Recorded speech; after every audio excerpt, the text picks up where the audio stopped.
Ladies and gentlemen, welcome to the after show. Dennis and I are here to talk about some of the latest cell phone tech news we may have missed out on our recent podcast episode because I was super 5G focused. And of course, shout out to Sasha for joining us. That was a really incredible episode. Amazing to have him on the show. But yeah, I feel like we have some things we got to talk about. You know, US Mobile launched brand new unlimited plans that I have, kind of haven't made a video on yet. It's on my to-do list. But I figured now would be a great time to talk about them. Dennis, you were talking that AT&T actually, what are they, shutting down landlines in your area? Yeah, they're canceling their landline service. And I feel like we can talk about the new ASUS ROG Phone 5 and other stuff that comes up in the chat. We have Shankar here. Hello, my friend. Great to have you joining us today. Mo, new US unlimited plans. Mo, that is 100% correct. We do have new plans.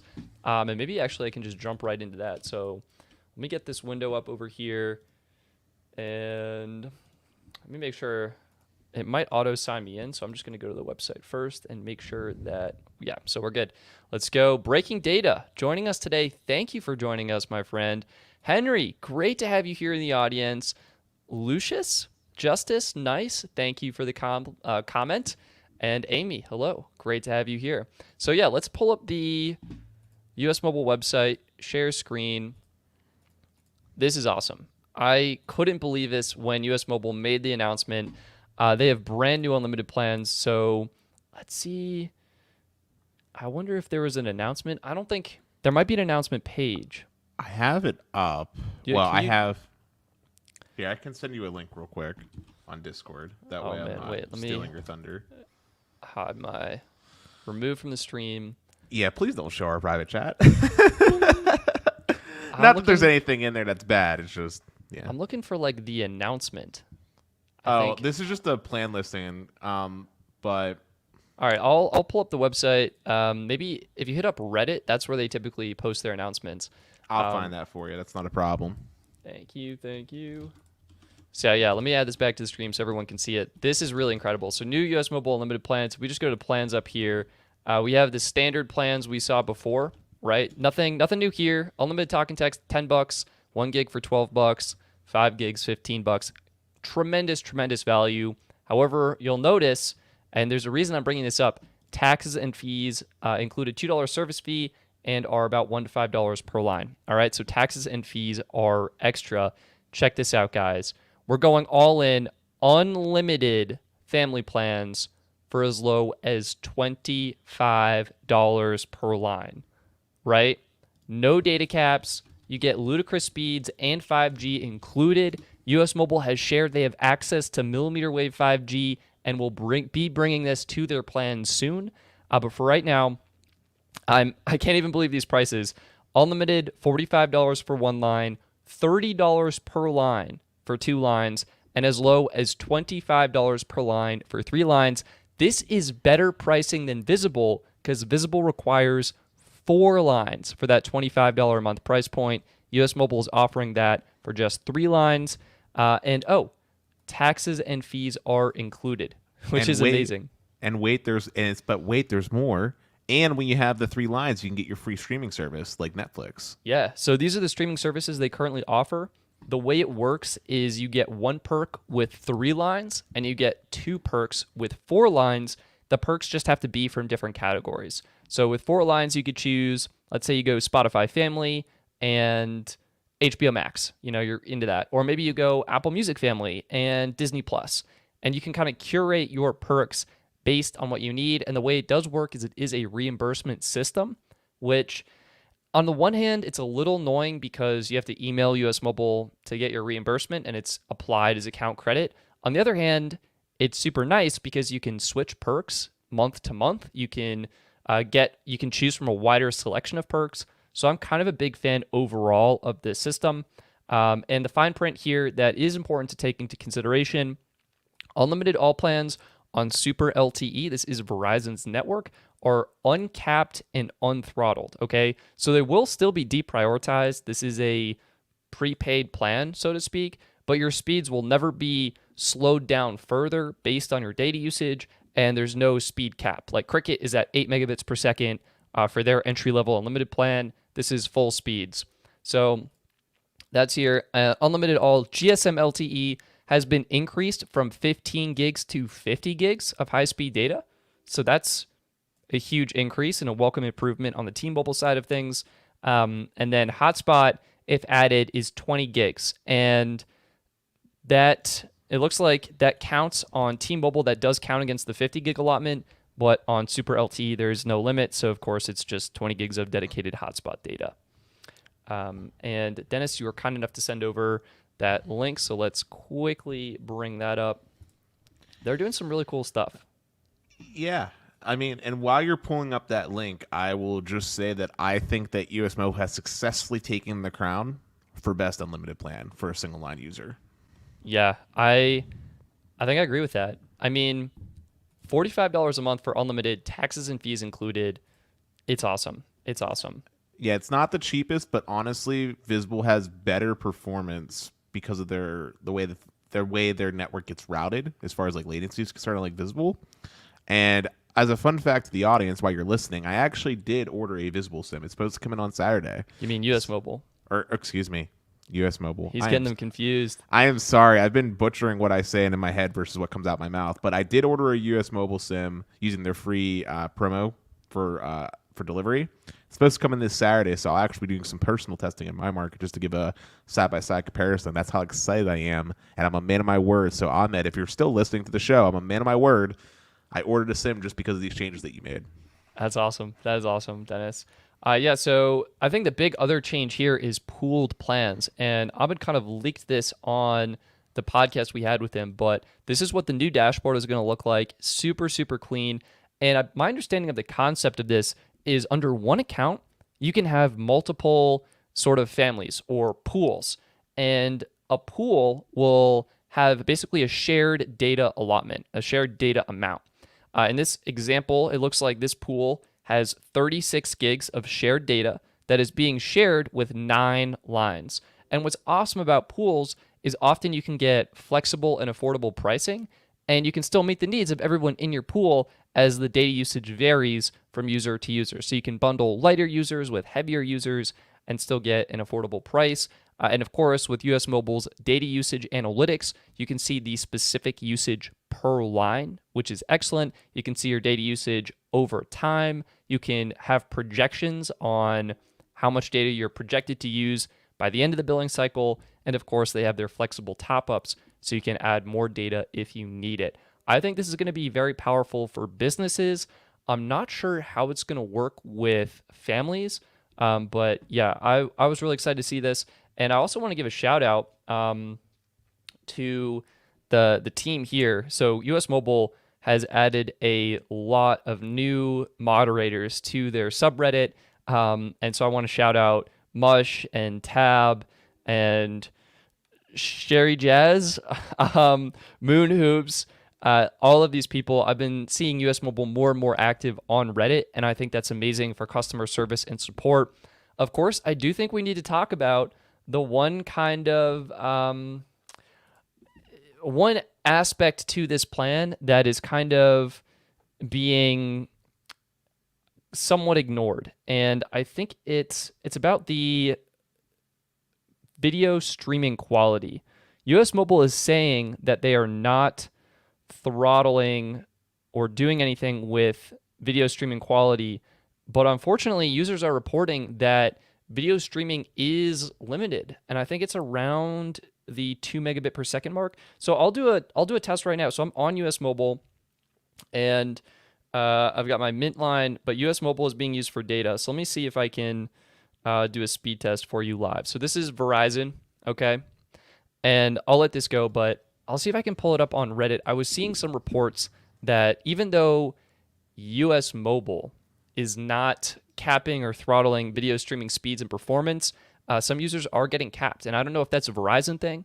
I don't know if that's just a fast.com thing or what. My speed test here in my location, I'm getting about 34 megabits per second down, and it looks like about 15 megabits per second up. And I'll just open up the fast.com speed test to kind of see what that performance is like here. to see if my speeds are getting capped in any way. So it looks like initially it was pretty fast, but now it is dropping to that 2.5 megabit per second mark. So yeah, So 2 megabits per second. Basically standard definition, 40p. Yeah, 40p. I mean, you could maybe squeak by 1080p, but it's going to be Oh loading and no, buffering and it just not be a good experience. no, you might be able to squeak by on 720, but definitely not 1080. Yeah, so yeah, 1.9. So my plan is getting capped, and I don't know again if this is US Mobile, if this is Verizon is just by default capping everyone on their plans. But yeah, so that's kind of the update with US Mobile. I was gonna see if I can pull up the other post on that. Maybe there's a setting similar to like HD Pass or Data Saver that AT&T has that you have to like turn off, possibly. Yeah, I don't think so. So let's do this. But yeah, we have so many people in the chat. Thank you so much. Yeah, while you're doing that, I'll give some shout outs to some of the people in chat, and maybe I'll attempt to even answer any questions if they're simple and short. So starting from the top, thank you, Lucius Justice, for coming in. Henry, a little bit of everything by Tony, JM, Murky, Hector. Great to always see you, and also great question on the show, by the way. David, awesome to see you as well, my friend. Spec Ops, love the name, my man. And we have talked about Magenta Max versus AT&T Elite before, but we'll definitely, I'm sure Stetson will probably do some type of comparison in the future, knowing you and what you got in the pipes. Let's see. Breaking Data, always good to see you, my friend. Jar Cohen, let's see, what is I'm going to answer Jar Cohen's question real quick. Hopefully I'm not stifling the conversation too much. He asked, when is eSIM for USA coming out? Their international roaming plans don't work. Lol. So, Jar Cohen, if you're referring to US Mobile, their actual international eSIM plan actually does work very well. The way it works is you order the plan, and then when you touch down in that country, that's when the plan actually becomes active, and you're able to roam with full unthrottled speeds. Our guest that we had on today was actually telling us how he actually took advantage of that during his travels. As far as eSIM support is concerned for US Mobile domestically in the US, I don't know if there's been any words or announcements in place yet for that to happen. Stetson, do you want to correct me? Has there been? So we have currently the eSIM data only plan in the United States. We do not have access to the talk and text plan. We cannot move our main US mobile line over to the eSIM just yet. So I think that's something they're still working on. But yeah, that's kind of the update there. And were you able to find what you needed to find? I was not. So I'm trying to see if I can pull it up. Search US Mobile. Reddit search is medium. Yeah, I don't know. Google. I can spare you a few more seconds. That's fine. I'll just keep reading some of these comments. Indie Edits. I'm glad that you were able to activate Visible thanks to the Party Pay, and I'm glad that you're enjoying it, my man. Definitely keep it up and keep us posted if anything changes drastically. Mark, didn't get to thank you during the podcast episode, but thank you for the donation that you gave from earlier, man. Always great to have you a part of our live streams. Let's see. Patrick, I definitely agree with you about the horrible ping times with Visible. Okay, cool. So you found what you found. What yeah, you wanted. Cool. yeah. So this is just another user kind of sharing similar results, right? We're getting under 2 megabits per second with a regular test, and if you do use a VPN, that's where you're getting the uncapped streams. I mean, if you wanted to support the channel and sign up affiliate partner ExpressVPN, cool, whatever. But if US Mobile is advertising no video cap, full quality video streaming, that should be available. So that's my stance there. We'll have to kind of wait and see what happens. My plan is basically I have an active line with them. It's gonna, I think, switch over, or I'll have it switch over in like 5 days or something like that. So I'll try and do an updated review of that plan now that it's way more competitive and a really great value for consumers. Gotcha. So moving on from that, let's talk about the new ROG phone, man. I've been itching at the bits to talk about this with you. Yes. All right. So Dennis, what is the ROG phone? I call it the ROG phone. It sounds like you're calling it the ROG phone. Yeah, ROG is the right term. I just You like shortened it? to ROG. So yeah, what is the concept and premise behind the ROG lineup, and then what's new with the ROG 5? Sure. So ROG, for anyone that doesn't know, stands for Republic of Gamers. It's a lineup that a company called ASUS has for all of their gaming-focused stuff, whether it be PC hardware, mouses, keyboards, etc., etc. Well, ASUS, a couple years back, decided to get into the phone game. And basically, this phone is dedicated and designed with gamers in mind first and foremost. Now, with this new iteration of ROG phones, they did something a little bit different than years past. They actually have different variants, starting out from like $800 all the way up to like $1,200 with their like ROG Ultimate, which is the one that's the most eye-catching to me. This phone, first off, is a little bit more toned down on the RGB like color schemes that most gamer-oriented stuff gets associated with. It's got a very clean look. In fact, Stetson, if you could pull up an image while I'm talking so that the audience can see, that'd be awesome. But basically, this phone is a beast. It's got the new Snapdragon 888 inside. It's using one of Samsung's panels. They were very forward about the specification, and it's got 144 hertz refresh rate with 1 millisecond response time and a 300 hertz touch sensor. So it's constantly Touch response. Touch response, excuse me. That was the word I was looking for. Yeah, I could tell you were hunting for that one. And it is just very niche and very decked out. Like, it's got literally the best of the best. In fact, they've even brought back the headphone jack. This is the only phone that I know of that they removed the headphone jack and then brought it back with a vengeance with a super powerful like quad DAC inside. Like, this phone is god tier. Yeah, it looks like latest Snapdragon 888, 144 hertz AMOLED. Have they been doing that for a while? I think it was 120 hertz last iteration. So this is the first 144 hertz phone that I'm aware of. Look at that. Yep, there's a 300 hertz touch sampling rate. Whoa. Always on HDR. 18 gigabytes of RAM. That's insane. I think that's more than my laptop, and I think more than my gaming PC. Yeah, 512 gigs of UFS 3.1 storage, which, like we talked about from earlier, is crazy fast. They have a 6,000 milliamp hour battery, which this time around they actually split into two 3,000 milliamp hour cells for even faster charging. So I think it goes from like 0 to 75% in like half an hour. Also, they have, as far as software is concerned, it's very stock Android focused now. They've toned down again on the gamer oriented stuff, and they've added some really nice additions. For example, one thing that I really appreciate is they have like this like gamer mode. So when you plug it in, instead of it charging the phone, it just powers the internals to prevent the battery from heating up. Oh, that is amazing. So you're getting basically like direct power. Exactly. And it's not charging the battery. It's not charging the phone so the battery doesn't get all hot, which is super smart. And I wish more companies would think about. There's just so many things. And if you scroll back up, it actually has a back LED screen. If anybody watched like MKBHD's review or anybody that's been talking about it, you can customize what displays on the back of the screen, whether it be like a phone call coming in, or maybe you just want to have like your name showing up. Like maybe I want Dennis just flashing on the back. It's super legit. But yeah, I just had a little bit of a small nerdgasm there. Stetson, any thoughts that you wanted to add? Do we know how much this is going for? I believe 1,200. Oof. So that's the premium one, though. That's the ultimate one, yeah. The base one is like $800.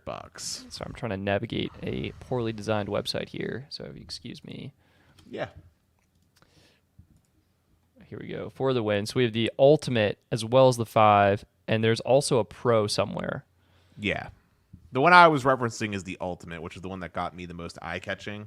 That's this that one, right? Yeah, classy white one. This has the extra display on the back. Right. Look at that. And it has the air triggers, which I think are like capacitive trigger buttons. Correct. It also has a very good camera. There was a camera comparison between that and the Pixel, and it actually offered some decent like comparisons. That's fantastic. And that's incredibly notable because most gamer phones typically are known for having bad cameras. So yeah, it looks like they went all out with this. I mean, The design, how do you feel about the design? Do you like it? Do you I think it's perfect. There's no notch, which makes perfect sense. I don't mind the extra bezels on the top and the bottom because if you're holding the phone for gaming, you want that little bit of space for your hands to, not take up your screen real estate. I also love the fact that it has dual front firing speakers, which has some of the best audio on a phone, period. I think everything about the design is great. It's bulky, it's heavy. It's not something I would necessarily be my daily driver because I don't game on my phone. But they definitely have the right market and design language in mind for this, is what I'm going to say. I'm not the target audience for that, personally, but it's the right design approach. They made no compromises. It's definitely a gamer phone. would you consider picking one up, or what would make you consider picking one up? Well, I was actually debating about it since the Samsung phones disappointed me so much this year. The thing that stopped me from doing it was when I looked at the band support on it. Yeah, let me see if I can pull that up. What did we notice? Lack of millimeter wave. That'll do it. I feel like as someone who's such a network enthusiast, even if millimeter wave is in a few markets and you're not likely going to get it, it's so fun to just find it and test it out, even in those rare instances. Yeah, lack of millimeter wave. And then the other big thing for me is because it's such a niche phone, Yeah. you're basically going to be only stuck being able to use it with T-Mobile, essentially, in a nutshell.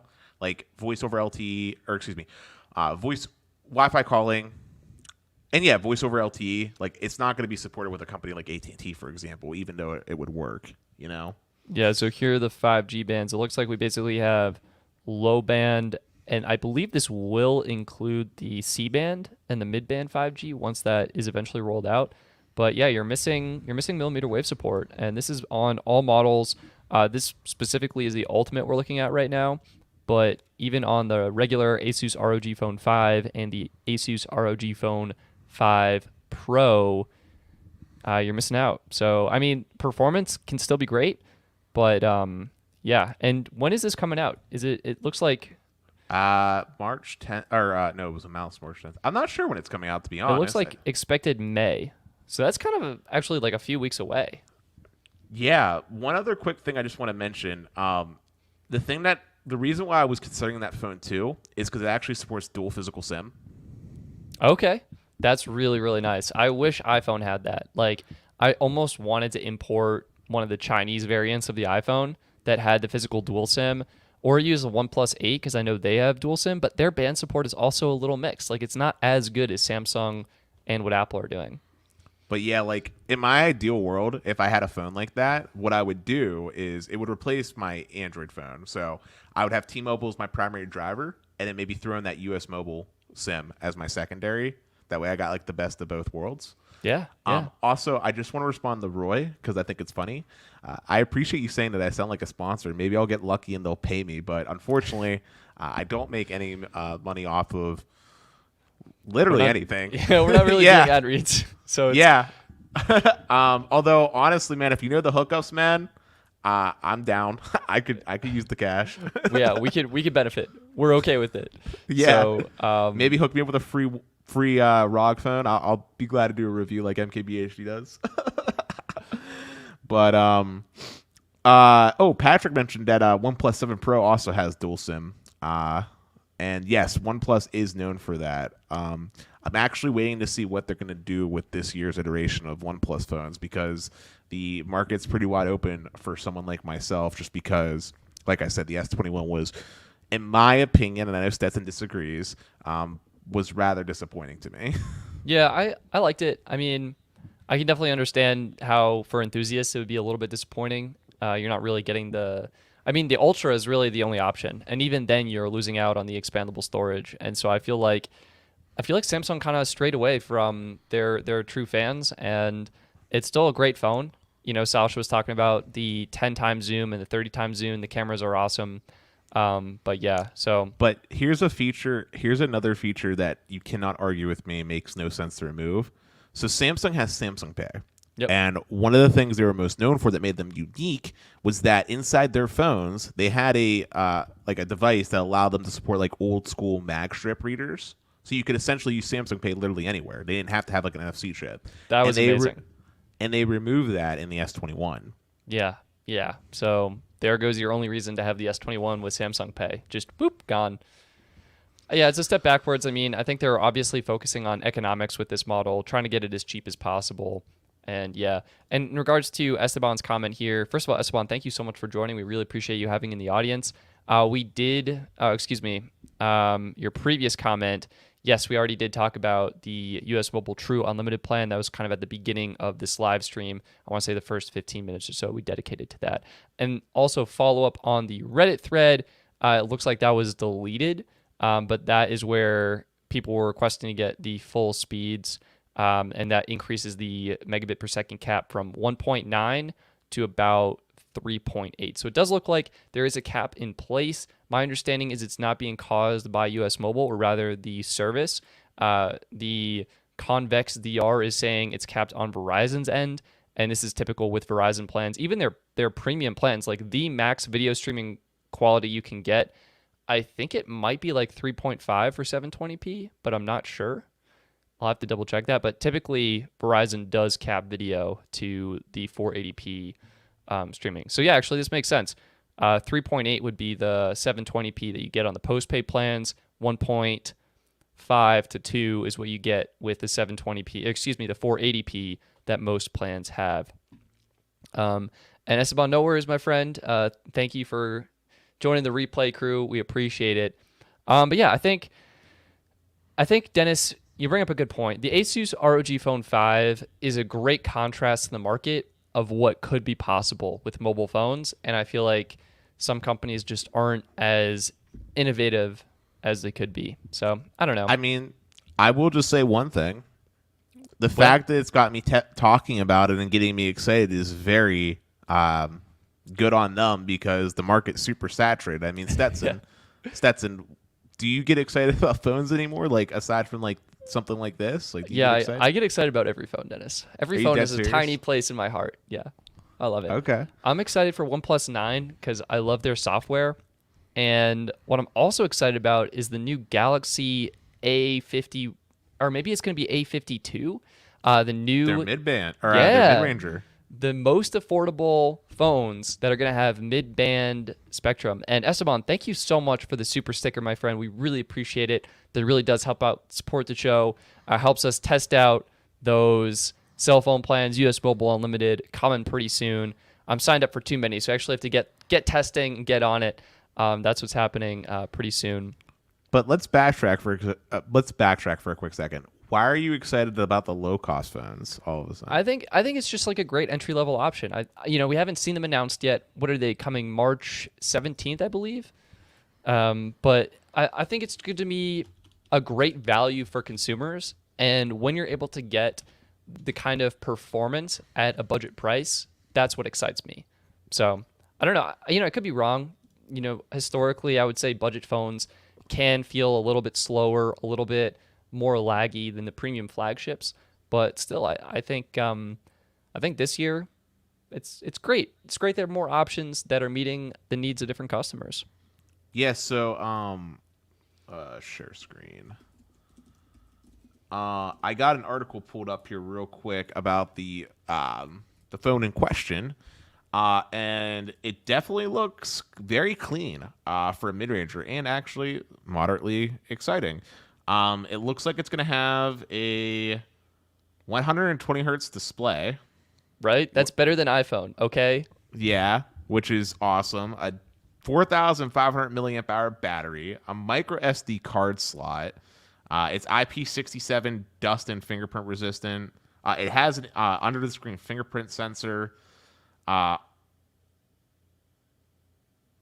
Wait, what? Oh, they're gonna have a they're gonna have even a cheaper non-5G variant apparently with downgraded specs as well in this model that you're talking about, Stetson. Yeah, apparently, I think they did that last year. They had the A51 and the A51 5G, so we'll likely see an A52 5G and just a regular A52. Yeah, and it looks like the A51 non-5G variant is only gonna have a 90 hertz screen. Huh? That's still super smooth. I actually would almost argue that the 90 hertz is that sweet spot between battery efficiency and battery life, and also getting that perceived faster performance with the high refresh rate display.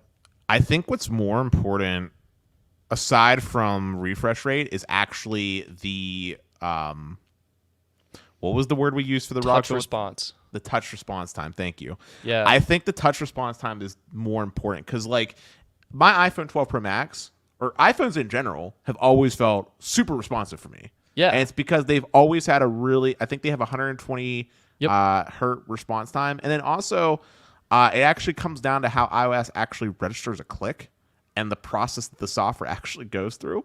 So, like, iPhones to me have always felt great, even though it's only a 60 hertz panel. Like, literally, I'm someone that has them side by side, right? Yep. And while it's true, I definitely do notice a difference when doing specific things, specifically scrolling, like down like on Reddit.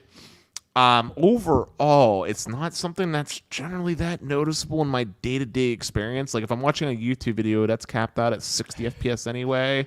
Yeah, you're not really missing anything there. But the scrolling is the big one, because what I find with like low refresh rate screens when scrolling is you get this like jello-y effect.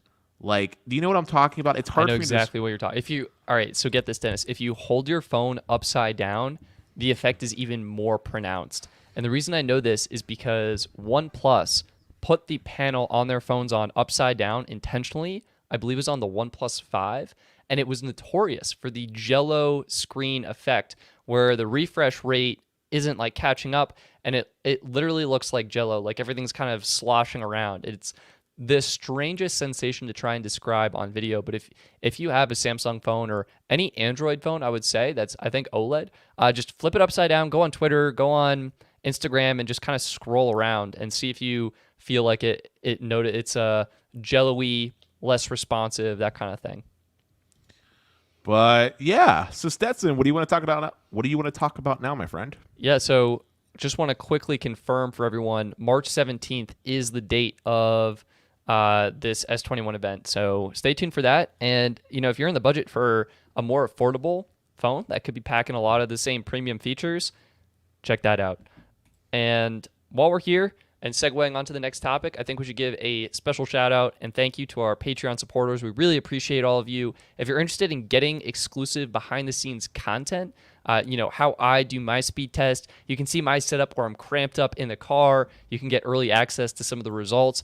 You can support the show at patreon.com/Stetson Doggett. We really do appreciate it, and we hope you enjoy some of the amazing perks. But Dennis, I think we should kind of go into what's going on in your hometown in Pittsburgh. You were talking about AT&T canceling landline service. Is that even allowed? What is going on there? Yeah, so basically, they've been sending out flyers to people. They're saying by like X date, you need to be off of this service. It's not going to be offered anymore. Now, I don't know all the legal logistics behind this. Like, Verizon has done something similar in the past. However, they were forced to replace it with like this LTE-based VoIP service where they had to like install into people's homes. AT&T doesn't seem to be doing that, though. They're just like, yo, we got cell phones. Do that or go to someone else, like Comcast or whatever. Now, for my state, I don't know how that's going to pan out because we actually have a fund. It's called a 911 recovery fee that everybody has to pay. And that fund is supposed to go to giving people landline service. And you might be wondering, like, why is that a thing? Like, why does that exist? And the simple answer is because despite what we think, landlines are still needed for things like security systems, people that are on house arrest, fax machines. We joked about how I have to fax some documents from my home. And then also, since Pennsylvania is sort of the Alabama of the North with lots of very large rural pockets that don't have access to like internet, cell phone service also isn't really good out there. So landlines are needed for those people as well. Now, as far as the overall impact, it's not that big a deal. Like, AT&T did not have that large of a presence. It was mainly on like the western side of Pennsylvania, sort of by the Ohio border. Okay. Pennsylvania is mainly a Verizon DSL, Verizon state. Actually, let's be real here. Pennsylvania is mainly a Comcast state when it comes to like home phone services. So the impact very small, but I found it particularly interesting to see the move happen. Yeah. So I think you're right. I mean, my family personally hasn't used landline, and I actually really appreciate you taking the time to come up with those uses of landline for faxing, for if you're on house arrest, even just getting in contact with emergency services. I think, that's really important and something that I feel like I've forgotten about in the digital age where everything is. I have so many cell phone plans. Like that's just the future to me. But you're right, especially in rural markets where cell coverage isn't great. It's important to have a reliable way to communicate and to call other people's. Maybe you're doing interviews over the phone and things like that. So it is kind of interesting that AT&T is shutting it down. What are the other options for landline service in Pennsylvania if people want to switch? Is it does Comcast have landline? They're doing VoIP VoIP. Yeah, everything is VoIP. So I mean, there's no landline in the traditional sense anymore, unless you're in one of the rare. Well, not rare, but unless you're on like Verizon DSL, which there's probably not overlap if you're one of the AT&T customers affected. I mean, honestly, it depends. I mean, if you're in a rural market, there's not really going to be an option, to be perfectly frank, because all the options are VoIP based, and you're probably not going to have good internet, if at all, out there, unless you're getting something like satellite, like HughesNet or Viasat. But due to the very high latency, it's not going to be great for a voice over IP service like, say, what was it called, Magic Jack.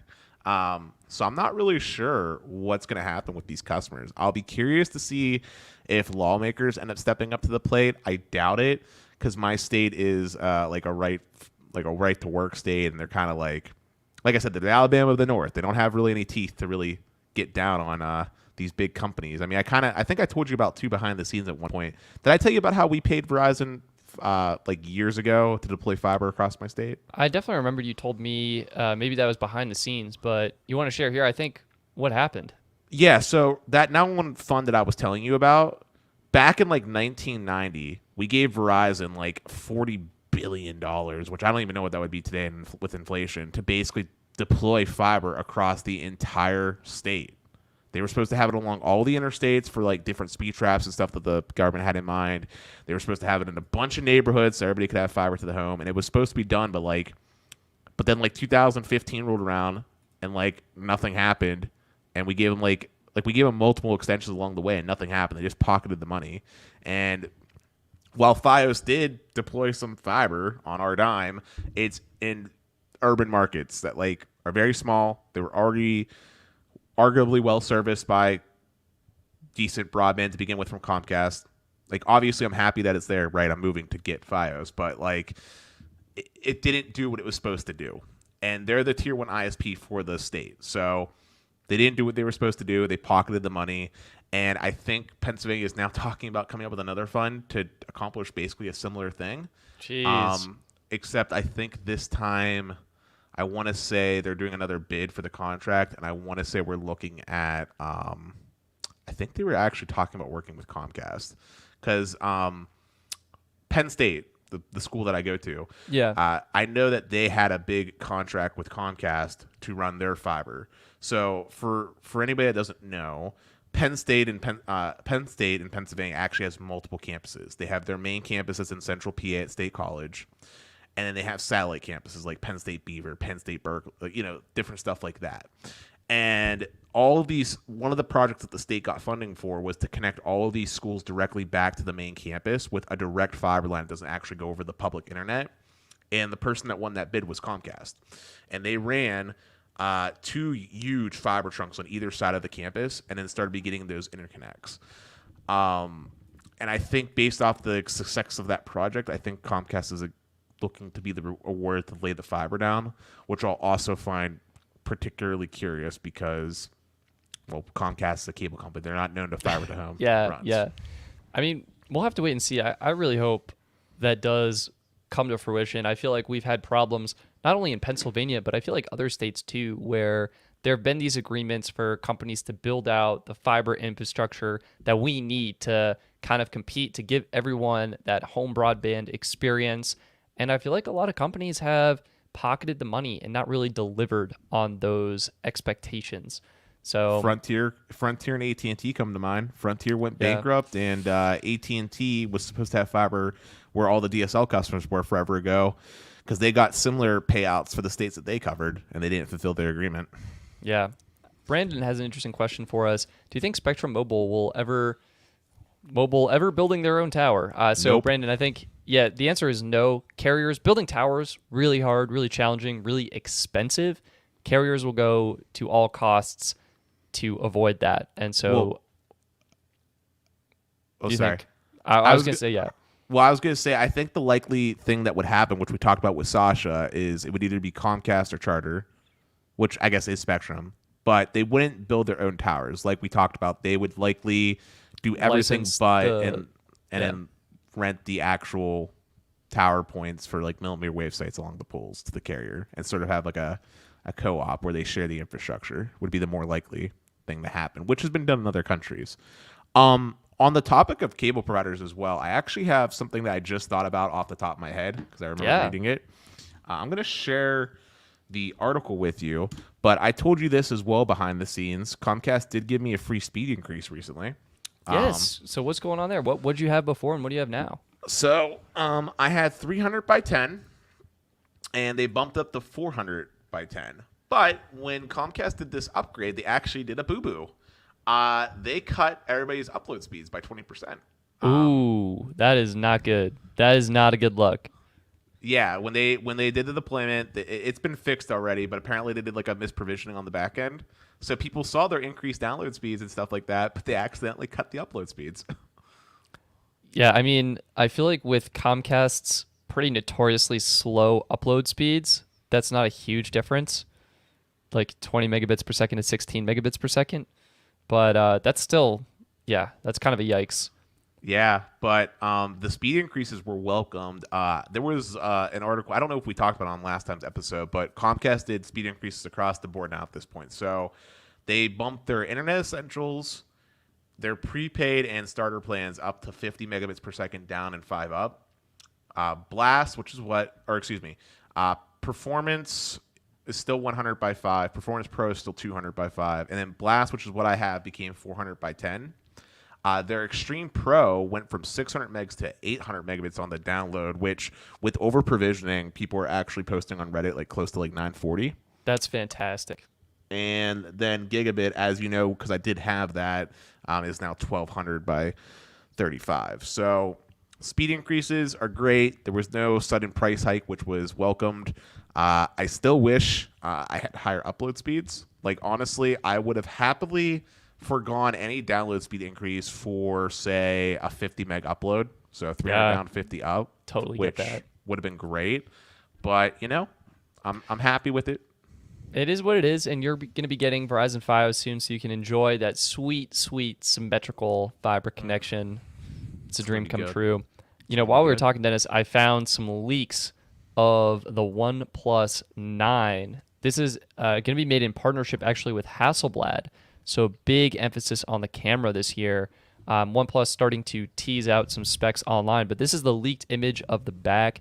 I love this. I mean, initial impressions, love that matte texture. That's looking sick. Camera bump, I actually still think Samsung has done the best job with their camera bump, kind of integrating it into the sides. But this is on Android Police. They have an article up with some of the leaked renders of the phone, what it could potentially look like. So this is it. OnePlus 9 coming, I believe, March 29th is their keynote address. Well, they're going to be announcing everything officially. It should be great. Did you see on their channel, by the way, that they actually started a little mini series? Like today, like 10 hours ago, they uploaded a video called Behind the Lens, episode 1. It's a little 2-minute snippet talking about the camera. And That's they're awesome. Doing these little like reveal trailers. It's kind of cool. Honestly, speaking of OnePlus, Stetson, I know you're not big on commercials, but do you remember when OnePlus was still like way early to the scene and they were doing their college commercials? Do you remember this? I'm sorry, who is the company? OnePlus, the one we were just talking about. Oh, sorry. I don't. So they were doing college commercials? Yes, they did a commercial for the OnePlus 5 that is very iconic and memorable to me. It's literally titled OnePlus 5, the perfect phone for students. It's like a little 3-minute video. Basically, it shows the kid, he stayed up all night, like, scrambling for his exam, and he gets the little alarm. And it shows like his phone was like, it lasted him through the day, and it was like barely alive because he didn't charge it last night. And they were basically marketing off like different features, but most specifically their fast charging. Yeah, they've been known for that for as long as they've.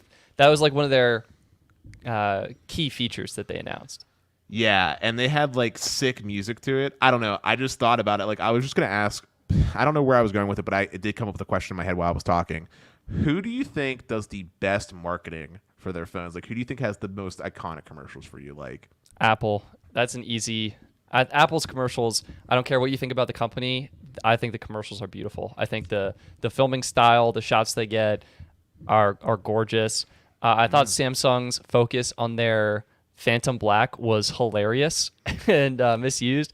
And then I do like OnePlus. I think they're pretty good. I just don't see their commercials on TV that much. I feel like I see them more as like YouTube ads, like pre-roll or like their social media and stuff like that. So, but really? yeah, Apple's typically my go-to for commercials. I think their marketing team is doing an outstanding job, and I love it. Am I wrong here? What do you think?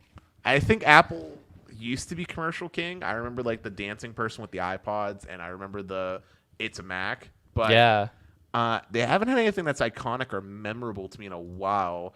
Samsung used to do those really funny commercials like "It's a headphone jack" or "It's a charger." Yeah, yeah. Those were spicy and delicious, although they got deleted, obviously. But no, I think OnePlus does some of the more interesting commercials for me. Them and I like the Google Pixel commercials. I remember when the Pixel those are 4a nice. came out, they did like the huge billboards throughout my city where they basically showed like an iPhone price and then the Pixel, and they were showing off like the awesome camera, Yeah, yeah. and they were just like they had like they were like a little bit spicy, like why would you even buy this? $400 versus 1,000. It was like pretty spicy stuff from Google. So I do like that. Dennis, we actually have a question from Traven, I believe is how you pronounce that. And he's saying, I'm excited to get, or Traven exciting is saying, I'm excited to get Google Fiber in the next couple of weeks at my house. How do you think Google Fiber is doing in the battle for home internet? So I remember when Google Fiber first came out, and I was super jazzed. I remember there was a bunch of cities bidding for it, and I think Pittsburgh was on that list, and I was like, "Yeah, Google Fiber." Yeah. I think Google Fiber is a great product. I think their price point is on point. I know they bumped their internet speed up to like 2,000 down and like 1,000 up, I believe, which is Amazing. sweet. Yes. Thank So you. like if you live in a market that has them, they're definitely like a great pick. I I don't necessarily think they're doing anything that's meaningful anymore though. Like Yeah, I don't actually know if they're expanding. I think they basically made their network and are like, yeah, this isn't really worth it, so we're just gonna keep it as is. yeah, I mean, I'll say this: if I ever become a millionaire, there's a dream property down in Raleigh, North Carolina that I'm eyeing up because it has not one, not two, but three ISP options with Google Fiber, Time Warner, and I think AT&T. And actually, the person that lives there actually has dedicated fiber lines ran from Time Warner to both the guest house and the main house and the property. That's me being super geeky, but like if I was gonna be somewhere, I'd be there. That sounds great. And with those three very competitive options, I likely wouldn't pick Google Fiber if I have those really awesome choices. Thankfully for all of you out there, because it's America, where Google Fiber is available, they typically went to places that had very poor choices. That's kind of like an Yeah. exception. So you can get something good.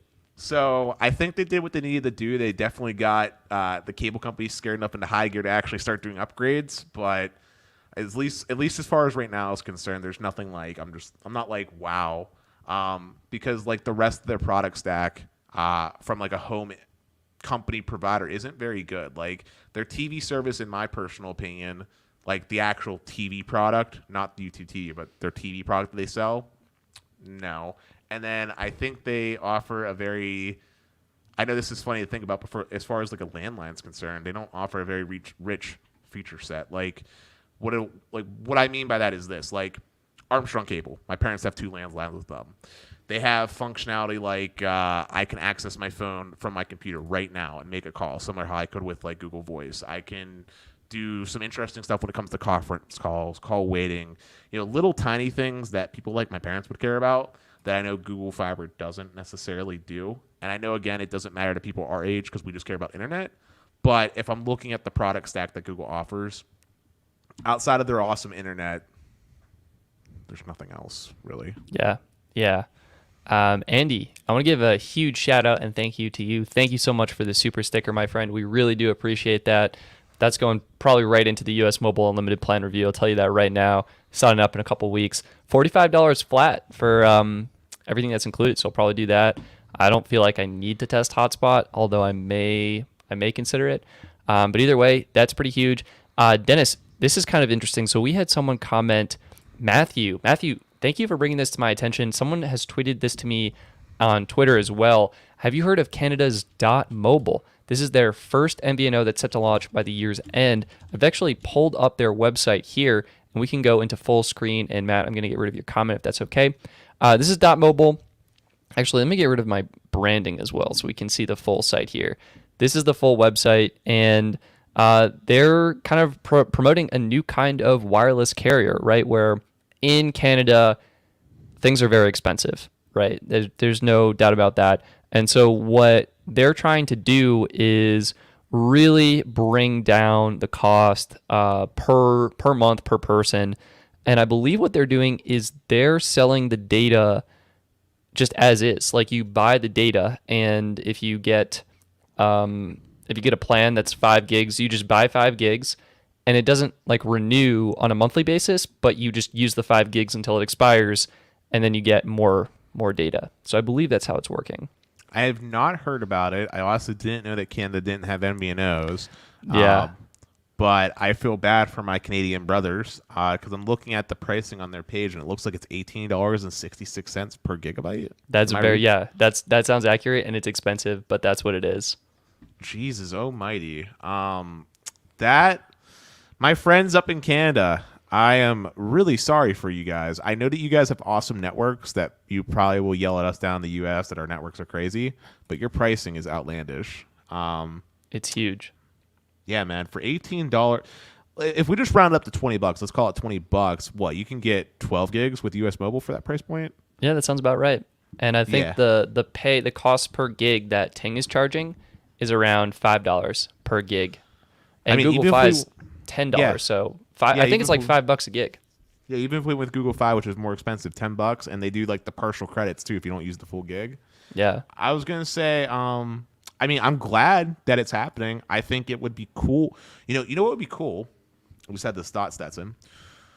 What if a carrier, similar to kind of like what TracFone kind of does with buying like minutes for like however long you want to use it, what if you could just buy minutes, data, and like text, and they never expire? It's just like you buy it and you can hold on to it forever. So like I could kind of bulk style be like, okay, Stetson, I'm going to buy 50 gigs off of you.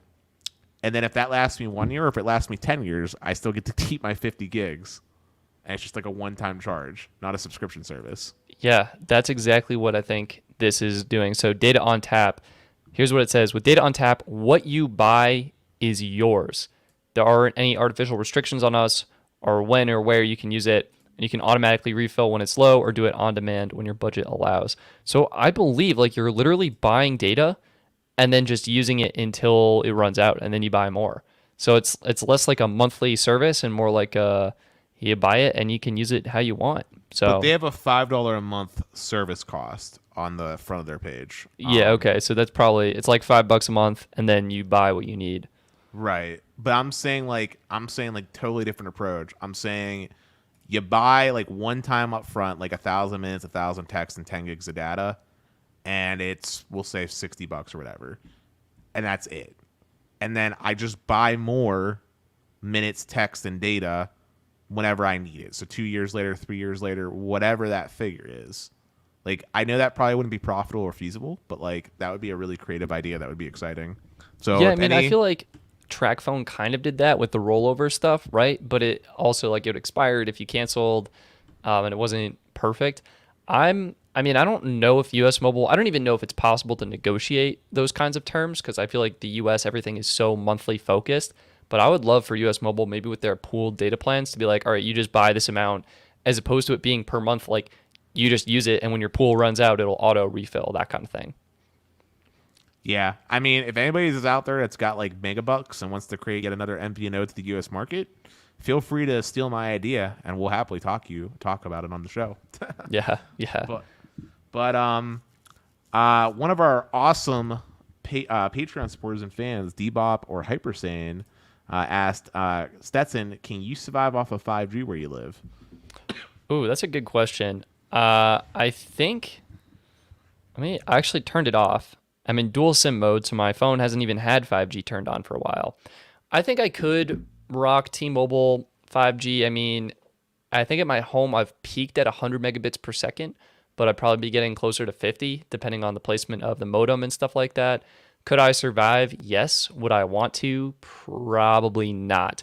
I'm also right on the edge of like an N41. Like I can get N41 if I drive down the street, but it's not accessible in my house, my apartment. So, yeah, the answer is probably yes, but I would really rather not. So, And then Debo Bop, I'll just say for my stance, oh if we're yeah, talking, talk to Dennis. Talk to Dennis about AT&T. Dennis, what did you share with the Patreon community on our Patreon Discord? sure. So before I talk on AT&T, I was just gonna say if it was T-Mobile, would it be a hard no? But for AT&T, okay. So AT&T surprised me. I woke up one morning and it looks like they did upgrades around my apartment.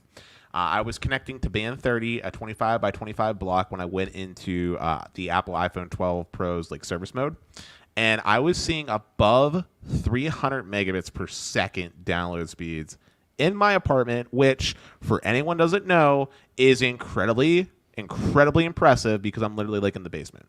So that was indoor like speeds, and that was incredible. And I guarantee if I were to walk outside, which I will not lie, I haven't done so in like a week, so I haven't done it yet, but I'm sure if I walked outside I would probably see even closer to like 400 meg. So Dennis, AT&T we're all is curious. crushing it. We're gonna try and get you to tweet what your speeds are after the show. Like Dennis, please go outside. Just poke your arm out the window, like speed test, go. All right, I will. That's great. Chain But is saying only for extra content fans. okay. It'll go in the Patreon in the Discord. You'll be able to see Dennis's results there. If you want to join, link patreon.com/Stetson Doggett. It's also in the video description. We really love and appreciate all of our Patreon fans and supporters. Chaim is saying he loves LTE performance in my area besides N41. Does that mean because N41 is on 5G now? Is that what you mean? I guess. Here's Pro Gamusian. I hope I'm enunciating that somewhat accurately. Not a lot of people remember this, but there used to be plans where you could just purchase a set amount of minutes or text messages or even data, and it would just last until it ends. Yeah, I think that was TracFone. Yeah, I think Patrick on TracFone is kind of what they were doing there. Excuse me.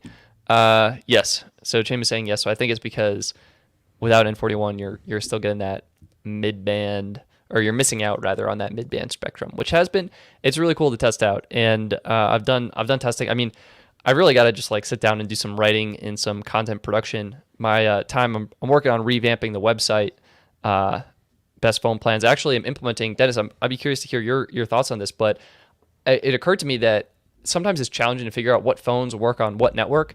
Most phones are cross-compatible, I think with the exception of Verizon, because it has to be a Verizon certified device. You actually have to pay to get your device certified. But what I'm implementing is I'm grabbing the LTE and 5G bands off of GSM Arena, and I'm now matching them with the bands in the phone and on each of the networks. So on the website, you should be able to see what networks each phone is compatible on and what specific bands they have on that network. So I'm hoping that's a nice little addition. Nice. As a add-on feature, which I don't know if I should be saying on the show or not because someone might steal it. Do you want me to say it? Yeah, it's fine. I think Okay. the 142 people who are watching us now, I appreciate you. This will be our little secret. Dennis, tell me more. So here's a thought for you, Stetson. Maybe you could have a separate tab with like a drop down where the person can select Galaxy S20, Galaxy S21, and then you can make suggestions for them for the best plans for that specific phone. Oh, I love that suggestion, Dennis. So instead of them doing all the hard work, so instead of them doing all the hard work and looking at each individual plan, you can give recommendations. Sweet. Yeah. Design update should be going live hopefully by this weekend. I mean, yeah, what my plan is basically to get some podcast episode up because I'm a little bit behind on that. Thank you for not noticing or commenting anyone. But once those are properly uploaded as podcast shows, I think finishing up the website, hopefully publishing that new design.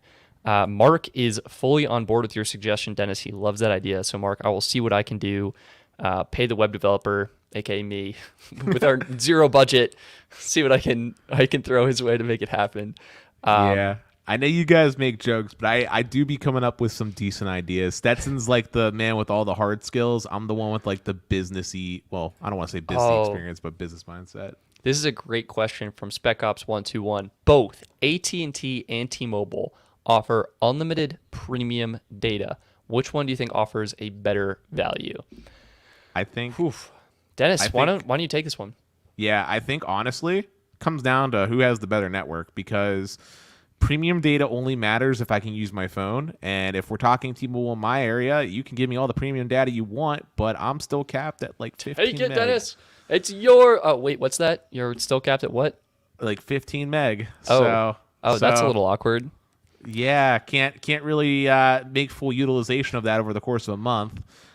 So for me, it's AT&T, and also even if T-Mobile and AT&T had parity in network performance, I would still pick AT&T because I find more value from HBO Max as a subscription versus Netflix. T-Mobile with their Netflix standard edition. No, for basic. basic, excuse me, Included with one line. with one line. So for me, AT&T gets the W, just because better performance, and I appreciate what they offer in the plan more than what T-Mobile has to offer. Yeah, I guess so. In my market, AT&T is the easy answer just because their network is way better. And Dennis, I loved your answer. Like it just depends on the network.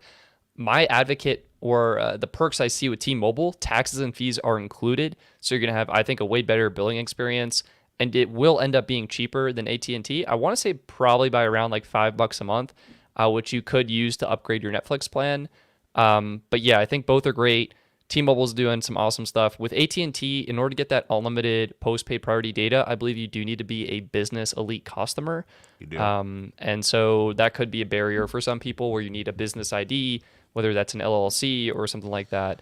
But something to keep in mind. We talked about the little bit sketchy but prepaid MVNOs that were reselling literally the business plans. Oh, yeah. Like, please do not sign up for them, but they're out there. Yeah, and I mean, Business Elite, unlimited priority data plus 100 gigs of hotspot versus Magenta Max, unlimited priority data and I think 40 gigs of hotspot. 40 gigs. So I guess if you're doing business to consumer, like business AT&T to consumer T-Mobile, business AT&T is definitely the better plan. You will pay a little bit more, but it is the better plan. I think in terms of consumer, I'm still Magenta Max advocate, but I'm it still really, AT&T Elite, and it just depends. I think in your market, like I see this in the comment section all the time, like T-Mobile is trash or AT&T is trash or like AT&T is the best network that's ever happened to me, and it's just so location specific that you really just like find what works great for you and then find a plan that works on your network. Yeah, you go down to Florida, T-Mobile is amazing, right? You go down to Arizona where Carlos does his testing, and T-Mobile's also incredible. So, I mean, it really is location dependent. But you had a thing up from Chime Feed. He said that music streaming was capped at 1.5 Oh, meg. yeah. So it sounds like Magenta Max is still doing some caps. I heard from Carlos there was like it's suspect to be deprioritized after a certain amount too. So I'm on a family plan. We will be switching over to Magenta Max on March 19th. I'll see what I can do to get some testing done. It's easy for me to test and like share my findings in the Discord with the Patreon. It takes much more time and energy to create a full production video on it. But I will see what I can do to address that. Maybe I should start doing shorter videos, honestly, because like the recent ones have been like 15 minutes and like super in depth. But I do appreciate that. And yeah, that's a good point. And also, video is truly uncapped on both. You just have to remember to turn HD on. So, and Pro Gamesian sounds like I'm saying Gamesian, but is it Pro Gamusian? Dennis, how would you pronounce this? I don't want to try, man. I put him on the spot. He backs down. So Pro. Can I just call you Pro? Just call him Pro. I wish you good luck in acquiring your business plan. Hopefully it's not too expensive. I know when I signed up for a business plan on AT&T, I freaked out because my estimated recurring bill was like literally double the plan cost. I signed up for the $70 AT&T business performance plan, and my estimated recurring bill was like $140 a month. And I was like, I cannot afford that right now. And if you can highlight what Debo Ops just said, Yeah, man, I agree that their billing experience is terrible, and they do nickel and dime you for just about everything. Thankfully, and we've talked about this on the show, I had a 3-month terrible experience of my time, right? Yeah. But thankfully, I don't have many reasons to call AT&T. Generally speaking, once things are done properly, I generally don't have to call them. Like literally years go by without me having to call them. And to me, that is the best experience I can ask for because I know with T-Mobile, although I love them, their customer service again is fantastic. I find myself having to call them a lot more often than I would like to, just because of regular data breaches where I'm calling them to change my PIN on my account because my information's been leaked for the 3rd time this year, and different stuff like that because of constant outages as well. So, you know, It's it is mixed. what it is. It's mixed. We have some. All right, first, Progamushian. Progamushian. There you go. Progamushian. Thank you. AT&T currently Oh, daily snap, driver. Sneed's in the chat. Sneed Mobile Tech has landed. Sneed, welcome to the chat, my friend. Great to have you here, as always. Chame is chiming in that dislikes AT&T support. Strongly I agree. dislikes. Yeah, I think we're on the same page. It's like almost frustrating how good AT&T's network is, and if we could just match that with like a US mobile quality experience, whole nother level, game changing. Yeah, no. Like I said, I'm not a support fanboy or anything like that. It's just that their network is so good in my market that it's tolerable. Yeah, you pay for it and you get what you pay for sometimes. So, and Verizon schedule call feature. That's interesting. Ooh, that is, dude. Honestly, more companies should do that. I think it was when you did your review of Circled In. Didn't they have it too, where you could literally schedule a call for like one of their? Yes. Oh my gosh. Wait, do you want to see if I can pull that up? That's definitely gonna have personal info on it. But on the back end of Circled In, what they allowed you to do is schedule. You would use Calendly and schedule a call with a rep, and it was awesome. I think like that was the number one best customer service experience I've ever had. They call you at your designated time. It was awesome. I'm concerned how well that will scale, and I mentioned that in the video. Like, if one rep is assigned to one customer, there will be some reps that just get customers that naturally have more questions or need to reach out more. And so, that I think that's a problem potentially. If one rep gets very few customers, another rep gets many customers. So it's like a delicate balance between those two things. So we cover the details of the US Mobile Unlimited plan at the beginning, so please consider rewatching that, and I will make a dedicated video on it. I'm super interested in comparing how US Mobile's unlimited plans were when they first launched and how they compare now. Dennis had to quickly leave, and he'll come back. But yeah, Chaim is saying he's currently looking for a Verizon plan slot with ultra wideband on Circled In. Yeah, I found my plan on Reddit, so I'm really thankful to have that. Dennis is back. Thank you for joining us. Pro Gami, where was that? Where did that? I need to write this down. Pro Gamishian. I spoke with Circled In via call. Told them Verizon account has 50% discount. They're interested in see if I can offer plans via my account. Oh yeah, so I think Pro here was a Verizon. I worked at a Verizon store, and the Verizon gets the 50% off discount. So that'd be really cool. I almost want to work at Verizon to get that discount for myself.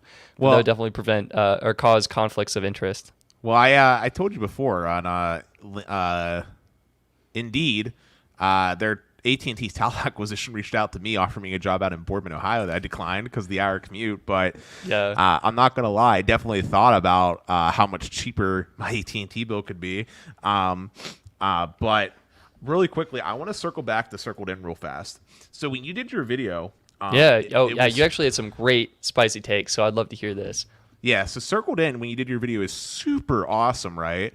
But as you know, Stetson, I am a very...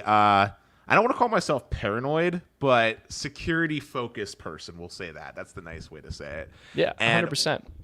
And one of the things that really freaked me out was the ability for you to see information that you thought was very basic, like address or email. And I think I covered this with you behind the scenes, but I'll say it to the audience. For those of you that don't know, and it might make you want to take a second pause before you go out and make an account, hackers love it when you give them that information. Like, if I knew Stetson's address, which I technically do, but just by knowing Stetson's address, I can go up on Google, punch that in real quick. I can see it's probably going to be linked to like his Facebook or his LinkedIn or his Indeed or something like that, which if I find one of those on his resume, is probably going to have other information like his email, his phone number. Okay, now I know that kind of stuff. So now I can look up his phone number with like a directory search to see what carrier he has. Oh, he has T-Mobile. Oh, no, he has Mint Mobile on his primary SIM. Okay, I know this about Stetson now. Let me try to call Mint Mobile and pretend to be Stetson so I can get his SIM card. Oh, I was able to trick the silly human who's the weakest link in the chain. Sweet. Now let me go ahead and reset all of his passwords because I already know his email and what I want to attack. It sounds like sci-fi and very far-fetched, but you could do a lot with very basic information that you guys put online. So I only bring it up because it would make me put pause in being the account holder.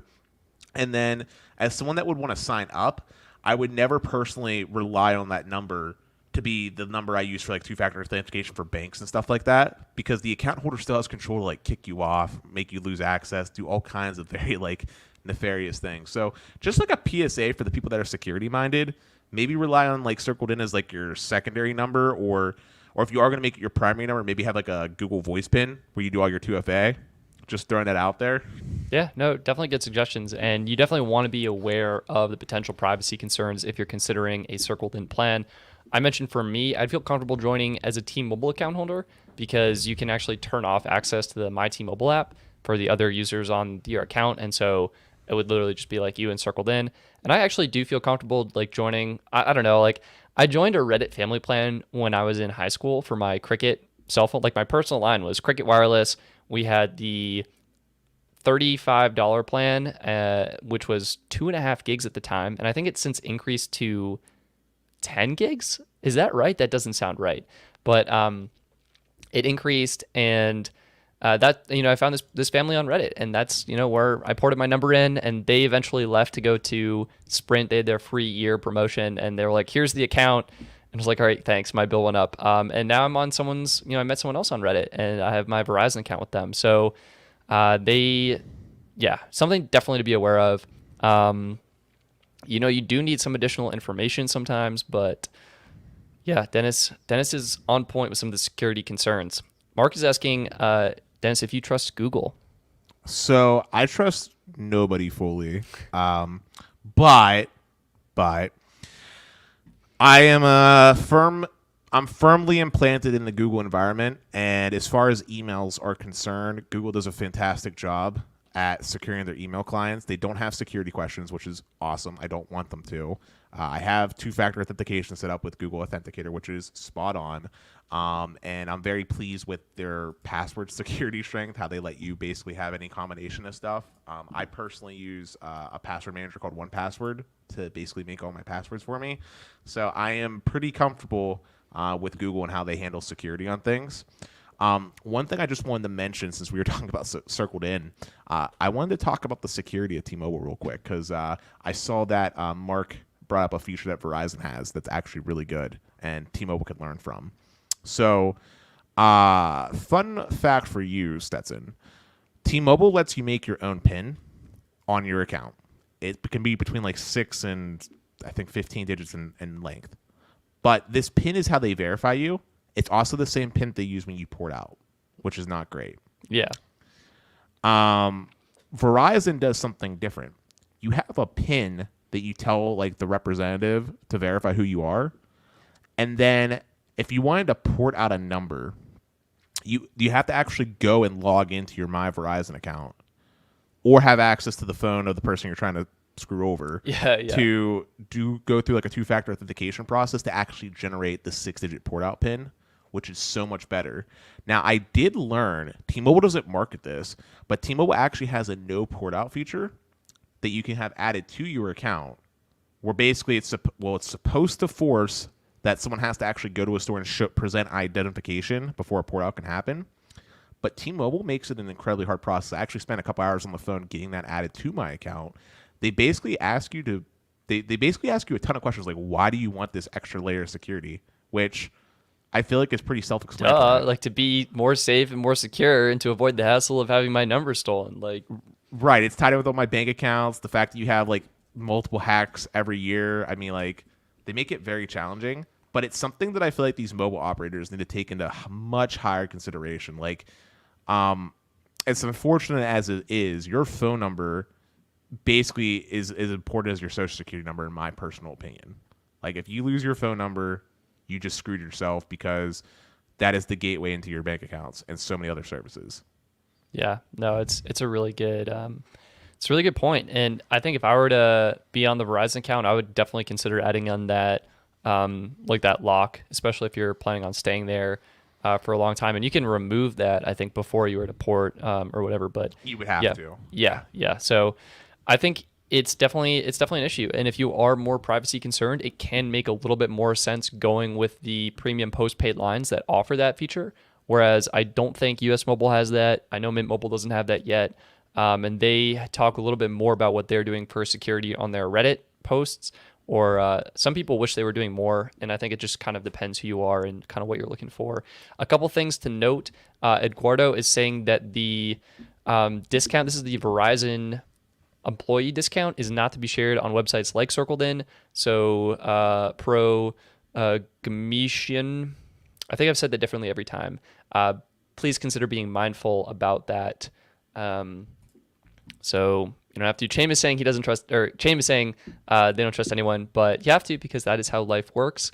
And yeah, I think you develop trust over time. Hopefully you meet some nice people. I personally believe that the Circled-In platform is going to attract the people just looking to save money and is less likely to attract people looking to do like with malicious intent. But again, that is kind of up to you and your risk tolerance, what you feel comfortable with. Saying all the good Verizon plans in Circled-In are full. Yeah, they got really full really fast. I hope they open up more slots for people who are interested in that service.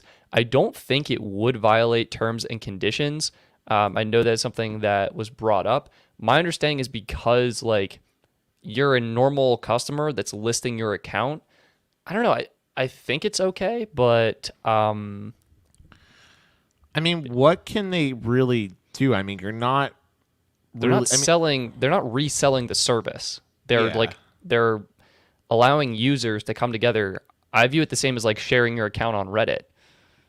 Or I view it, not even that. I view it the same way as if I talk to my brother, or I don't have a brother. I view it the same way as if I talk to my half sister. If I was just like, yo, not going to name her name. Yeah. Why don't you join come, my? like, come on my plan, right? Like, why pay for a separate plan when me and you could be on a plan together? Yeah, we don't live in the same home, but that doesn't matter. Like, Yeah. So I don't think they'll shut it down. I think if anything, it's just adding customers because it's getting more single line users to switch to the postpaid plan. So maybe. Also, I love what Pro said about porting your main number out to Google Voice and adding a new line. Yeah, that's definitely 100%. that's definitely the most secure. You technically shouldn't give out your main number. Now that's something I say. That's something I preach, but don't necessarily follow. Stetson has my number, and that's just because of convenience. But yeah, I mean, if you want to take the ultimate security measures, that would be the route to go. The problem is then you're just like in Google Voice, and I really feel like that experience. Like I love the native phone dialer that Google Voice is just it's decent, but not my favorite. And iMessage. Also, Mark said he agreed about what I said from earlier. Spicy David was talking about owning crypto. Yeah. Yeah. Because you're using the two-factor SMS-based authentication. Yeah, if you're able to use the app-based authentication like Google Authenticator, Microsoft Authenticator, I'm using Authy personally, but one of those is going to be way more secure, like way, way, way more secure than any SMS-based authentication. I mean, before we even talk about two-factor authentication, everybody should really be stepping their game up and getting a password manager. No offense, but any password that you think that you're making in your mind is probably poo-poo, because most hackers are using a version of Linux that makes things very easy. There's whole dictionary-based word bases. The English language is the one that's attacked most often because America has the most money to steal type of deal. So it's very easy to break through passwords pretty quickly, not through brute force, but just because most people use very common words. You know, if you and if I can find out some specific information off your Facebook page, I could probably narrow down what you probably use. Like a lot of people tend to use the name of their dog, or they'll use the name of their car, or they might incorporate some numbers of the street that they lived on. Like, people do silly things. So honestly, remove you, the human, out of the equation. Use a password manager. I personally use 1Password, not sponsored. Actually, we do have a 1Password affiliate link. So if you were interested in signing up, there's an affiliate link in the video description, so you can check that out. Yeah. When did we get that? Like a month ago. It's all in all the video descriptions. 1Password. Try and diversify income streams. So if you're interested, you may consider using our affiliate link to help support the show. Okay, well, apparently we are sponsored, but Yeah. I use 1Password. I don't. I probably should switch. I started using MyKey on the recommendation of Joe from Best MVNO. And what's cool about MyKey is it stores everything locally on the device, which is pretty neat. Well, Actually, Dennis, go ahead. I was just gonna say the reason why I love 1Password is because 3 reasons. One, the app is supported on basically every platform. 2 is 1Password actually allows you to have two-factor authentication enabled through the app as well. Ooh, that's really nice. So when you log into something like my T-Mobile, it'll autofill all that information, which is. And what's extra spicy and great is that with two-factor authentication, if you copy that little QR code or like the barcode, you can have it on multiple things. So like I have it on my phone on Google Authenticator, and I have it on 1Password. So if I do lose my phone for my most important accounts, I should still have access thanks to 1Password. Nice. Yeah. A couple things here. Chaim uses LastPass. Chaim, I used to use LastPass, and I still love it, but they changed their pricing model, and you have to now pay $3 a month for their subscription service in order to enable LastPass on multiple types of devices. So you can have either desktop, computer devices, or mobile devices, and you have to pay to do both. And password managers are kind of a spectrum. LastPass is great from like a usability, consumer-friendly standpoint, but its security is actually weaker. In fact, they actually had data breaches. Oh, that's not good. 1Password, on the other hand, goes to the other end of the spectrum. It's a little bit more inconvenient in certain ways. For example, one thing that 1Password does, and I know other password managers have adopted this, but they were kind of first to the game, is you have your email that's set up with it. They give you a master key, and then you make your master password. So you basically have like 3 things that you need, and then on top of that, if you want to add like an extra layer of security, you can also enable two-factor authentication.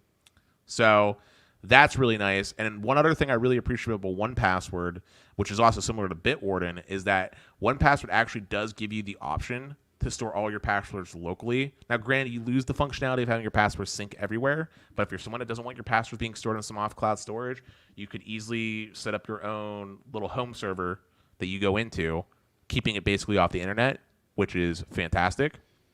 For people that want like a free solution, if you are a little bit more on the nerdy side, Bitwarden would be my recommendation if you're someone that's on the nerdier side.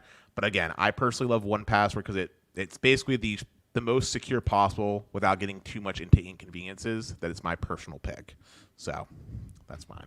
Yeah, no, I can respect that. I was just trying to save money, so that's why I switched to MyKey. So far, so works well, but yeah. Best $2 you can spend a month, I swear. Yeah. Wait, that's how much you're paying? That's not bad. Yeah, for 1Password, $2 a month. That's cheaper than LastPass. Yeah, and I think I'm on the annual tier though. That's why it's only $2, I think. Yeah. RoboForm is also really good. Yeah, so some interesting security things here. Yo, I just had a quick thought. What are your thoughts on all the scam calls, like Scam Shield, AT&T's flavor of like call verification, and what Verizon's been doing? I don't know. I feel like my phone does it, so I don't really need it from the carriers. Like iPhone, silence all unknown callers. Boom, done. Google does the best implementation. In my opinion. 100%, 110%. You get your little robot, and you say, "Hi, I'm the Google Assistant answering on behalf of this person. What are you calling about?" And then it's nothing, and they hang up. You can answer it if they actually say something useful to you. Yeah, Which is cool. and they say anything, then you know it's probably a human. But Stetson, you know better than me. Do any of the MVNO or prepaid carriers offer anything like Scam Shield? I don't think so. I think it's you get a recycled phone number oftentimes, and the spam can be bad. I will not deny it. It can be bad. But yeah, I typically just use the phone, like silence all unknown callers, throw it in do not disturb. I definitely get a lot of spam texts, but maybe my tolerance is so high because I have so many phone numbers that are just going off all the time that I just like, oh, whatever. But yeah. Thankfully for me, the amount of not calls that I should be getting has reduced. I used to get a lot of calls for a guy named David. I'm not going to say his last name. when I first got my T-Mobile line, but I've had it now for since 2000. That'd be 7 years. Yeah, 7 years. So that's finally died down a little bit. My AT&T line though has been pretty clean, actually, believe it or not, because I don't give it out to anybody or use it That's for basically great. any services. It's clean. Yeah, I get way too many. I should probably cut it down. Pro, I wanted to address this question. Yes, the new US mobile plans not only come in at $25 a line for 3 lines flat, all tax and fees included, they still retain access to the perks. So you can choose 1 perk with 3 lines, 2 perks with 4 or more lines. It's awesome. I don't know how they do it. I'm actually concerned that they're losing money on this. Like, I want them to make money and make their service better. This is super aggressive. So just, yeah, spread the word. Try it out. If you haven't, you can use code Stetson for $20 of account credit. If I think YOLO and attendees have expired. That's what I was reading on Reddit. So use code Sad Stetson. face. Yeah, Stetson for $20. Dennis, you can use it too when you activate. I will. I was going to use tendies. I didn't know it expired, but yeah, I'll use Stetson. Yeah, I think so. I mean, you can try it. There's no harm in trying, but yeah. But Stetson, real quick, man, why don't we take this as a quick chance to maybe discuss some of the things that you've been working on, kind of let the audience have a little window in. Sure. I mean, most of it has been the website. I went dark because I'm trying to switch to this. Basically, the back end of my website is like a spreadsheet, and the way it's set up in the host is I have to click into each entry, and then I can enter information. Then I have to save it and click out, and then click into a new entry, which would be like a plan. Like US Mobile just updated their plan, so to update all 3 of the plans, I would have to click in to each one individually, update the stats there, and so I'm switching over to a new service that will allow me to basically enter information as though it were a proper spreadsheet. So like instead of clicking on each individual one, I can just click and drag and change everything. So that'll be awesome. Let me see if I can pull up a sneak preview of what the website's looking like. Because made some huge improvements. I would like to think they're improvements to the navigation, I want to say, and the blog. So let me see. Yeah, it's definitely super broken right now, but that's okay. We'll show it anyway. Again, I'm hoping to have this live by this weekend. We'll see what happens, but check this out. We'll add it to the stream right now. This is the brand new website design. Let me get rid of this branding. It's overlaying. So this is the new website design. This is the back end. Hasn't gone live yet. As you can see, there are literally no items for the top picks for 2021. But new navigation I was working on. You can now click on plans, and you get a drop down to jump into the exact section you're looking for. And so you can see this better if you're watching on mobile or anything else. We have plans by user, best plans, cheap plans, single line, 2 line, family, kids, students, all plans, plans by data, okay? And then plans by network. And so kind of an easy way to jump into what you're looking for. Huge improvements on mobile as well. Oops, I just clicked on it. Let me see if I can preview that. So on mobile, you'll see this kind of nav bar where it kind of flings in from the side. You can see that again. Whee!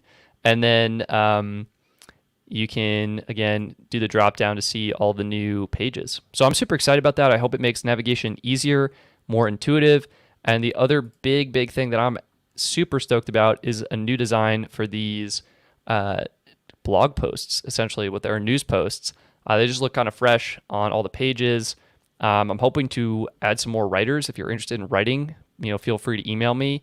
And I'm kind of slow because I'm working on so many different projects right now. But I would love to try and build this awesome resource for people to get more information about plans, carriers, how-to guides, tutorials, and things like that. And we have eSIM plans right now. I'm seeing some comments, people wondering about hotspot plans. Yes, excuse me. Yes, I'm hoping to have hotspot plans soon. I do have hotspot plans. They're not as detail rich, and so I'm not really promoting that page as much, but there is a section on the website that is for hotspot plans. And I'm trying to expand into Canada and internationally as well. So it's a lot, but that's what's up. And Dennis and I are actually, I think, hoping to do a live stream this weekend, actually picking out the best cell phone plans for 2021. Dennis was just like, what is he talking about? Oh my God, I'm doing something this weekend.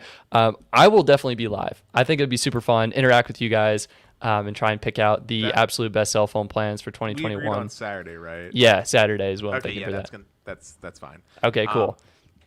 Cool. Also, Breaking news, Stetson. Oh yeah, did you messaged me while I was screening? So let me pull that up. Yeah. So we were just talking about how awesome Verizon is. Well, we were talking about Verizon's reliability, but apparently they're having an outage right now down in Mark County, Florida, that is preventing people from calling 911. Dennis, I don't think the website you could have sent me could have more ads on it. Well, it is literally from a local. Here we go. Ooh. You should cut the audio.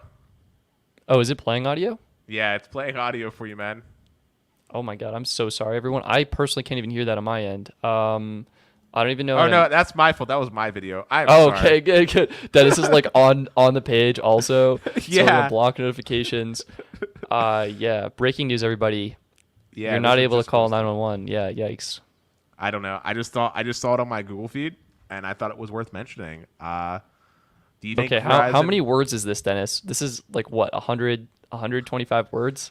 Must That's be the nice article. to be a local. Must be nice to be a local news article. But I was just gonna mention something real quick though. Basically, my thoughts on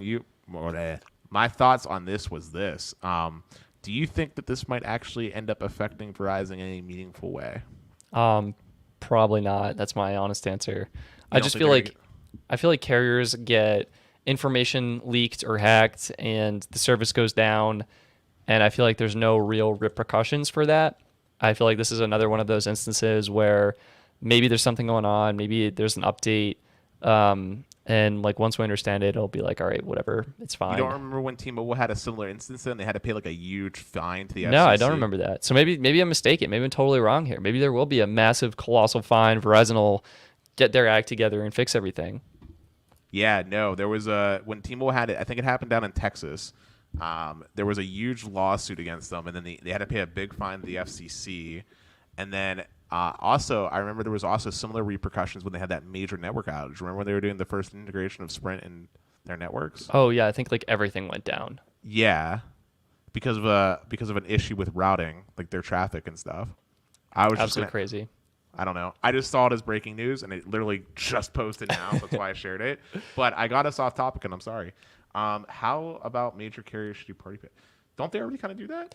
Well, you have to. So the idea behind party pay is that everyone's bill is handled separately, but you can join in with a quote unquote family. And once you get a multi-user account, you actually get locked into the multi-user discount, which is really cool. Visible's case, once you have 4 more people in a party, your bill goes down to just $25 per line, taxes and fees included. It's really, really awesome. Major carriers, I just don't think like they need. It's not happening. Yeah, they need to make money, and so that's why it's not happening. Yeah. I mean, yeah, like if they did that, then it removes the point of Visible, and then also on top of that, it makes people way less. Like the reason why family plans exist is, think about it. If you, your mom, your dad, your sister are all on a big family plan together, and I wanted to go do my own thing, well, one, I'm screwing all of you over with your discounts, which you guys giving me peer pressure to stay hurts me. And then two, a lot of times with these family plans, there's all these types of financing agreements and everything but calling it a contract in place that keeps you sticky, right? Because we're not all upgrading our phones at the same time, right? Like I might get the iPhone 12 Pro this year. Stetson might get the S21, 3 months later, right. And it kind of keeps. You're financing sticky. Everyone, so someone's financing at least one phone at one point in time. It's like, oh, I want to leave. Oh, but Dennis is still financing his S21 Ultra, or Stetson just started financing his new iPhone 12 Pro. So, but Stetson, you talked about the future plans for the website, but how about future videos, right? You were working on something with Metro. Yeah, so Metro by T-Mobile review is probably 90% scripted, and I've shot B-roll for it. I've signed up for Tello and Red Pocket. So I'll probably throw a vote on Patreon what they want to see first after the Metro review. So we got to do Metro review. We have to do a video on US Mobile's new plans. We got to do Best Cell Phone Plans 2021. So much is in the works. And I mean, in the works is like scripting, filming. Yeah. Just a lot of projects. Yeah, and on the side of things that I plan to do, I actually think I'm gonna do a more of a fun like speed test recording. Again, this will be for just chill in the Discord. Nothing crazy. I'm not like a big content creator like Stetson is, but I'll probably have some nice, cool speed test results for you guys. I think for just some stuff for you guys to look at in the Discord. But awesome, Andy, thank you for the awesome super chat, my friend. Yeah, we really appreciate that. That really means a lot to us. I think that's his third tonight. Yeah, Andy, like you can cool it off, man. We love you. We appreciate you. Thank you. That's I mean, go if you're not already, man. Go to the Patreon. At least that way we can give you some extra content, man. I think he might actually be in my visible party. Actually, speaking of that, I think he was actually messaging me on Patreon just to make sure he could get in. So yeah. Dennis, I feel like we're maybe at a wrap this up, and then we'll see people this weekend for the live stream. I'll see if I can get something like put together for that and like announce it, hype it up a little bit.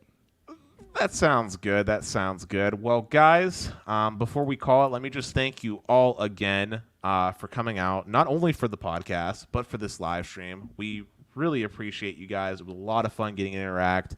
And sincerely, thank you again for all the people that donated today. You really have no idea just how much of an impact that makes to help us do what we do as far as testing all the different networks. And thank you, all of our Patreon supporters, for all the awesome questions that you asked for the podcast. They were truly great and added to it. And I hope to see you all on this Saturday when we do our big plan comparison. Sweet. Dennis, you wrapped it up so well. So thank you, everyone, and we look forward to talking to you this weekend. Take care and have a wonderful evening. Bye, guys. Peace.